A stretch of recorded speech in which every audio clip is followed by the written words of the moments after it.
Увсаймаг бас сайхан талбай зурхай бэлдсэн байна. Тэгээд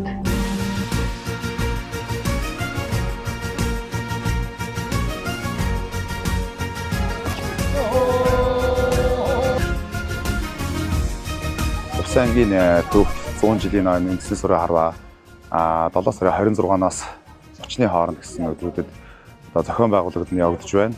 21 аймгийн нийт насан туршид 350 хүүхэд 170 нийт 530 гаруй харваачид хүрэлцэн ирж цэцмэрэгнээс харин өрсөлдөж байна. Уул усны дуаажим гисэн цэцгэр хязгаарын ус нутгийн маань 100 жилээ болж байна. За наадам сураар эхэлдэг.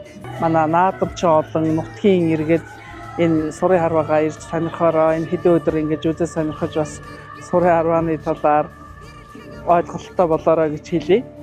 Увсаймгийн 90 жилийн ойд ирж оролцож төрүүлж исэн өнөөдөр 10 жилийн дараа 300 гаруй 400-аад харваачид ирж оролцож байгаа нь сэтгэлд их сайхан байна. Баяр наадамда сайхан баярлаарай гэж баярын мэдлэгийг дэвшүүлье. Баяр наадмын мэнд дэвшүүлье. Дэлгэр сайхан наадаарай. 100 жилийн баяр наадмын мэндийг хүргье. Та бүхэн минь энэ чатал сайхан наадаарай.